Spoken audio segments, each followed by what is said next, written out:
So why is like visual translation? Why is that valuable? And what's the benefit of these visual notes? I want to hear what you've seen and heard. And Yeah, well, first of all, it's a great question because most people look at what I do and the first impression they get is, oh, he's doing little comics and he's kind of taking this note and that note. And until they start to dive into it, do they really realize that when I'm capturing is conversation and ideas?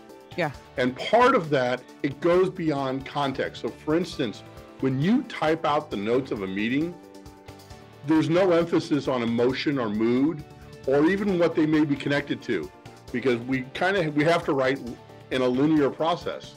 yeah, What I do is actually work the same way we think, which is kind of all over the place all the time. So my role is to actually add context to the contents. yeah. And that has a lot more power because we see the relationship between ideas. Yeah. So we get like more an experience out of it, right? When you see it or you have a memory of it, then instead of just seeing, as you say, just all the lines, but seeing something, you remember, oh, you had, if it's the ship or if it's the rocket, right, of launches, what's going in the air. Yeah, our brains are really wired to be triggered by visual images rather than just text. Yeah. Because we have to process, when we read text, we have to process so much just to get the idea back in. Yeah. But when you see a graphic or an image, like the boat behind me, Yeah.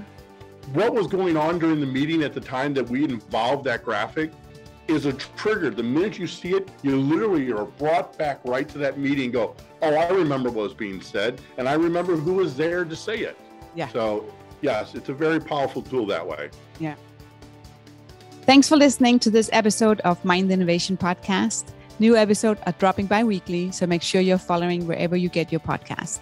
You can find me on LinkedIn, search for Sanna Winding. You can also find me on YouTube, search for Mind the Innovation, or go to my website, sannawinding.com or mindtheinnovation.com. Stay curious, keep learning.